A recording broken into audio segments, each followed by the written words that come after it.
Halo, selamat datang di video pembelajaran bersama Ibu Yola. Sebelum kita mulai, jangan lupa untuk klik tombol like, share, dan subscribe untuk mendukung video ini. Kali ini kita akan belajar IPA Kimia kelas 9, Bab 1 Atom, Ion, dan Molekul, Bagian A, Perkembangan Teori Atom.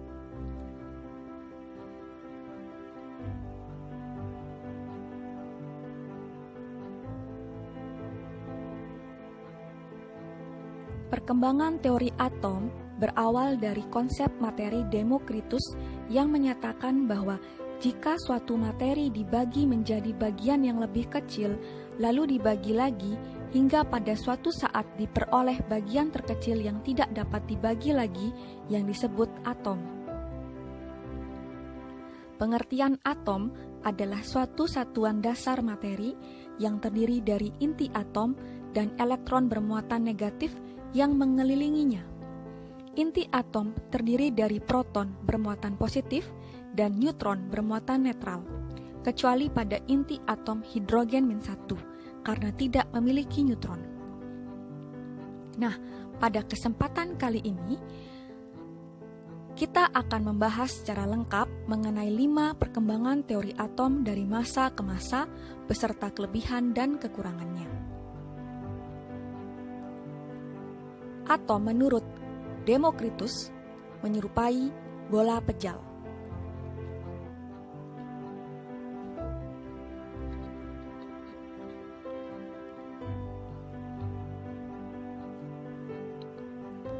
Menurut John Dalton, teori atom didasarkan pada hukum Lavoisier, yaitu hukum kekekalan massa, dan hukum Frost, yaitu hukum susunan tetap.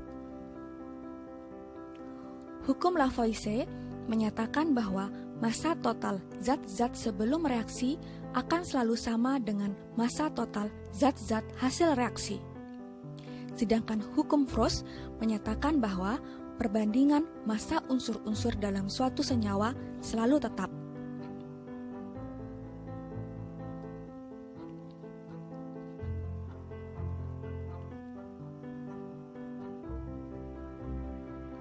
Dari kedua hukum tersebut diperoleh pokok-pokok teori atom Dalton, diantaranya yaitu atom merupakan partikel terkecil yang tidak bisa dibagi lagi.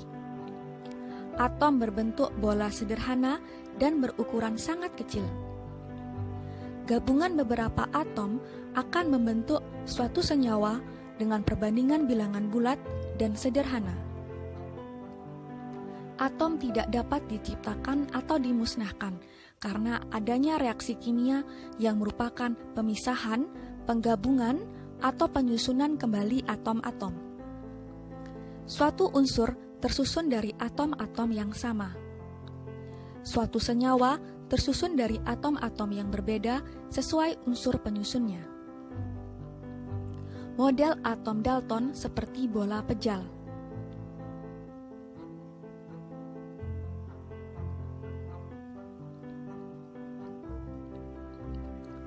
Adapun kelebihan dan kelemahan dari teori atom Dalton yaitu sebagai berikut. Kelebihan, meningkatkan rasa minat terhadap penelitian model atom berikutnya. Kelemahan, tidak dapat menjelaskan tentang bagaimana cara atom-atom saling berikatan. Tidak dapat menjelaskan hubungan antara larutan senyawa dengan daya hantar arus listrik karena atom merupakan bagian terkecil dari suatu unsur dan tidak bisa dibagi lagi. Tidak dapat menjelaskan sifat listrik materi. Tidak dapat menjelaskan perbedaan antara atom unsur yang satu dengan atom unsur yang lain.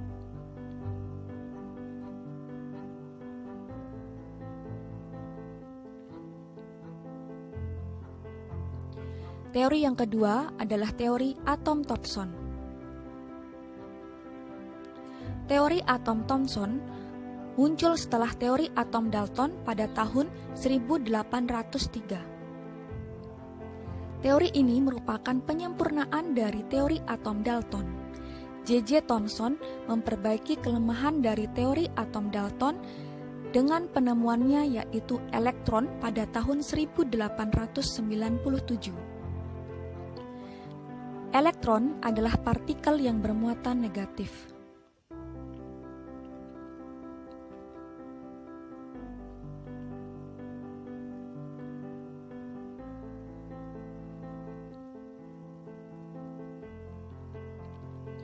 Penemuan elektron oleh J.J. Thomson diperoleh melalui percobaan tabung sinar katode.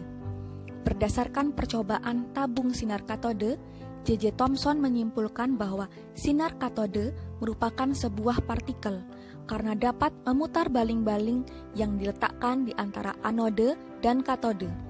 Partikel tersebut merupakan partikel penyusun atom yang bermuatan negatif yang kemudian disebut dengan elektron.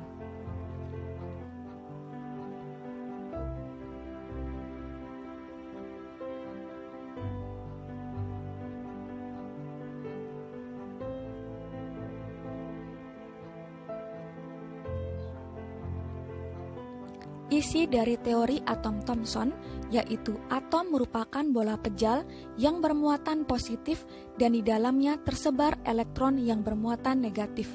Teori ini disebut juga sebagai teori roti kismis. Mengapa demikian? Karena roti kismis digambarkan sebagai atom yang bermuatan positif yang melekatnya dengan melekatnya kismis di sekeliling roti yang digambarkan sebagai elektron yang bermuatan negatif. Model atom Thomson seperti roti kismis.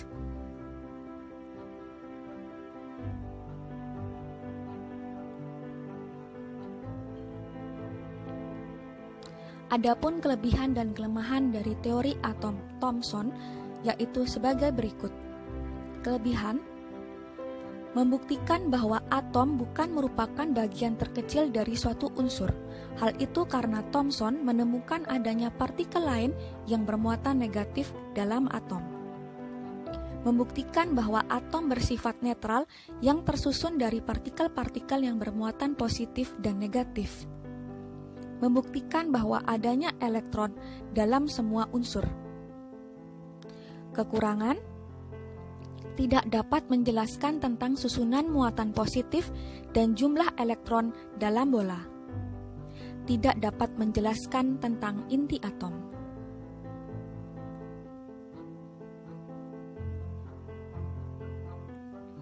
Teori yang ketiga adalah teori atom Rutherford.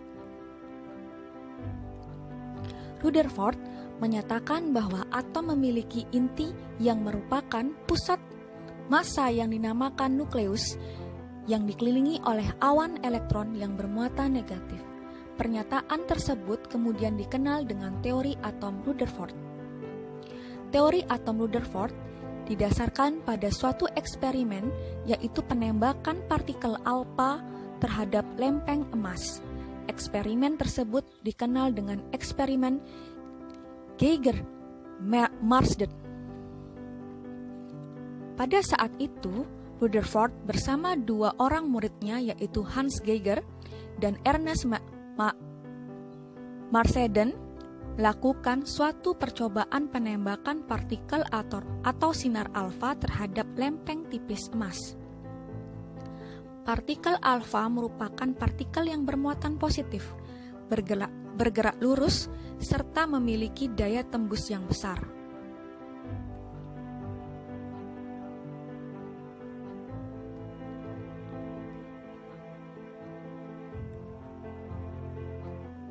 Pada percobaan tersebut, sinar alfa yang ditembakkan pada lempeng emas ada yang dibelokkan, dipantulkan, dan diteruskan. Tujuan sebenarnya dilakukan percobaan tersebut yaitu untuk membuktikan kebenaran teori atom Thomson, yaitu apakah benar atom merupakan bola pejal yang bermuatan positif yang jika dikenai partikel alfa akan dipantulkan atau dibelokkan.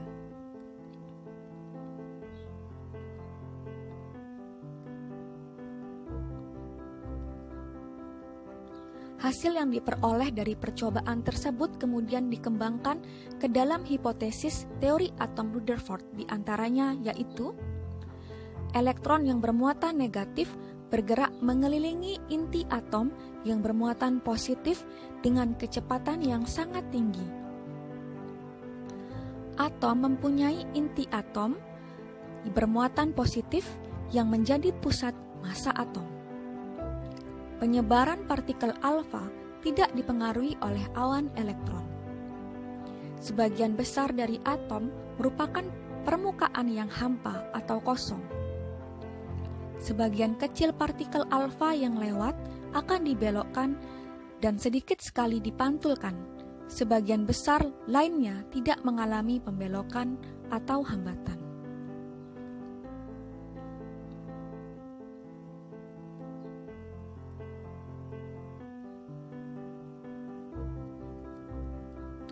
Adapun kelebihan dan kelemahan dari teori atom Rutherford yaitu sebagai berikut.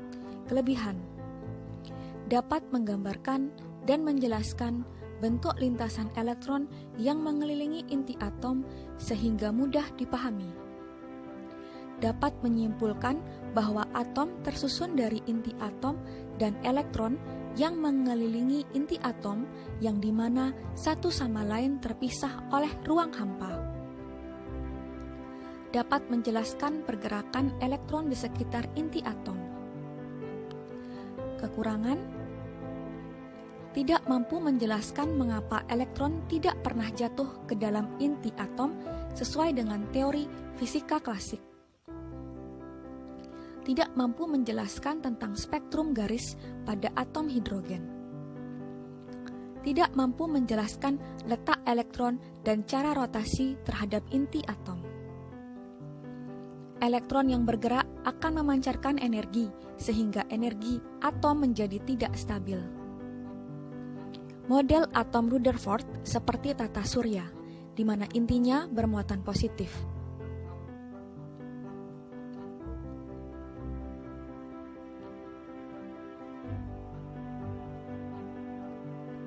Teori keempat yaitu teori atom Bohr.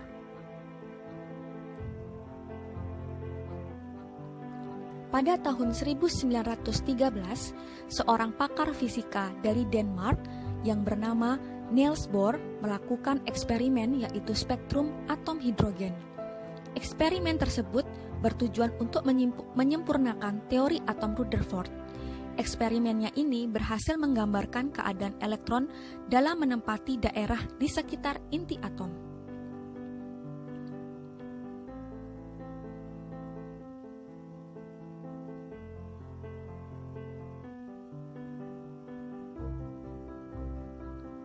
Penjelasan Bohr mengenai atom hidrogen merupakan gabungan antara teori klasik dari Rutherford dengan teori kuantum dari Planck. Berikut hipotesa atau postulat dari teori atom Bohr, di antaranya yaitu: elektron dapat berpindah dari orbit satu ke orbit yang lain berdasarkan tingkat energi.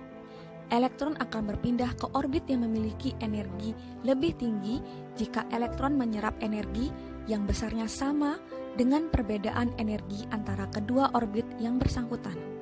Sebaliknya, elektron yang berpindah ke orbit yang memiliki energi lebih rendah akan memancarkan energi radiasi yang teramati sebagai spektrum garis yang besarnya sama dengan perbedaan energi antara kedua orbit yang bersangkutan.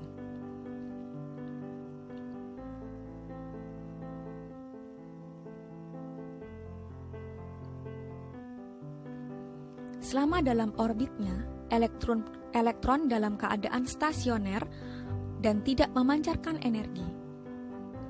Jika elektron-elektron berpindah dan menempati orbit yang lebih tinggi, maka atom dalam molekul berada pada tingkat tereksitasi atau excited state. Jika elektron-elektron berpindah dan menempati orbit yang lebih rendah, maka atom dalam molekul berada dalam tingkat dasar atau ground state. Elektron mengelilingi inti atom dalam orbit-orbit tertentu yang berbentuk lingkaran yang sering disebut sebagai kulit-kulit elektron. Kulit-kulit elektron dinyatakan dalam bentuk notasi K, L, M, N, dan seterusnya. Jika yang dimiliki elektron pada masing-masing orbit dapat mempengaruhi besar kecilnya lingkaran orbit, semakin tinggi energi elektron dalam orbit, maka semakin besar pula lingkaran orbitnya dan sebaliknya.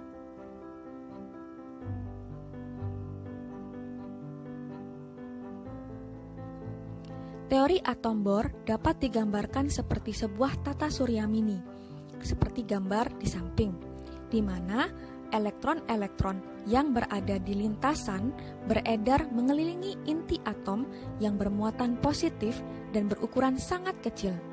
Namun bedanya, pada sistem tata surya, setiap planet hanya menempati satu lintasan orbit saja, sedangkan pada atom, setiap elektron bahkan lebih dapat menempati satu lintasan atau kulit atom. Berdasarkan teori atom Bohr, elektron-elektron yang mengelilingi inti atom pada lintasan-lintasan tertentu yang disebut kulit elektron atau tingkat energi. Tingkat energi paling tinggi adalah kulit elektron yang terletak paling luar, serta penomoran kulitnya paling besar. Semakin dalam letak kulit elektron, maka semakin kecil nomor kulitnya dan semakin rendah tingkat energinya. Dalam model atom Bohr terdapat susunan elektron pada masing-masing kulit atom yang disebut konfigurasi elektron. Nomor atom suatu unsur merupakan data yang digunakan untuk menuliskan konfigurasi elektron. Nomor atom suatu unsur menyatakan jumlah elektron dalam atom unsur tersebut, sedangkan elektron pada kulit terluar disebut sebagai elektron valensi. Susunan elektron valensi berperan penting dalam pembentukan suatu ikatan dengan atom lain, serta menentukan sifat-sifat kimia suatu atom.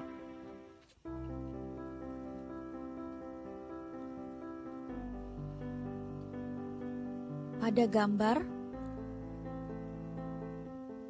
teori atom Bohr ini, kalian dapat melihat inti atom yang bermuatan positif. Lintasan pertama yang terdekat dengan inti atom ini adalah kulit K, kemudian ini kulit L, kemudian ini kulit M. Pada kulit K terdapat 2 elektron atau 2 elektron dapat menempati kulit K. Pada kulit L terdapat 8 elektron.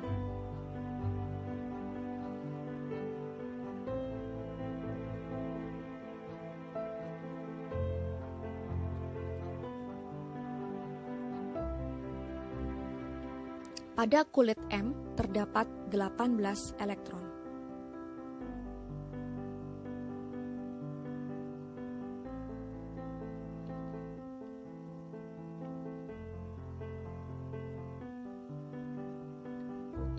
Adapun kelebihan dan kelemahan dari teori atom Bohr yaitu sebagai berikut. Kelebihan: dapat memperbaiki kelemahan dari teori atom Rutherford. Dapat membuktikan adanya lintasan elektron untuk atom hidrogen. Dapat menjelaskan spektrum atom hidrogen secara akurat. Kekurangan: tidak dapat menjelaskan spektrum warna dari atom-atom yang memiliki banyak elektron atau yang lebih kompleks. Tidak dapat menjelaskan adanya garis-garis halus dalam spektrum hidrogen, efek Zeeman, karena Bohr menganggap elektron sebagai partikel. Model atom Bohr memiliki nilai momentum sudut lintasan ground state yang salah.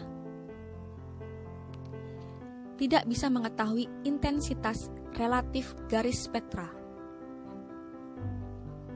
Tidak dapat menjelaskan struktur garis spektra yang baik. Tidak dapat menjelaskan atom selain atom hidrogen.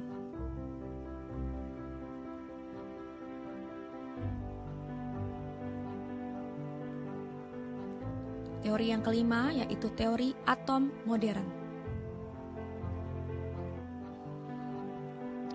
Teori atom modern berkembang setelah teori atom Bohr. Pada tahun 1924, seorang ahli fisika Prancis yang bernama Louis de Broglie menyempurnakan kelemahan dari teori atom Bohr yang tidak mampu menerangkan model atom selain atom hidrogen serta gejala atom dalam medan magnet.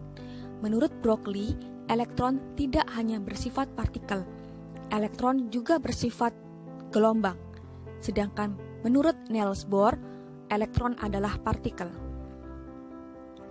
Pendapat Louis de Broglie kemudian dikembangkan lagi oleh Edwin Schrödinger dan Werner Heisenberg dan melahirkan teori atom modern. Teori atom modern disebut juga sebagai teori mekanika kuantum. Prinsip dasar teori atom modern adalah gerakan elektron dalam mengelilingi inti bersifat seperti gelombang.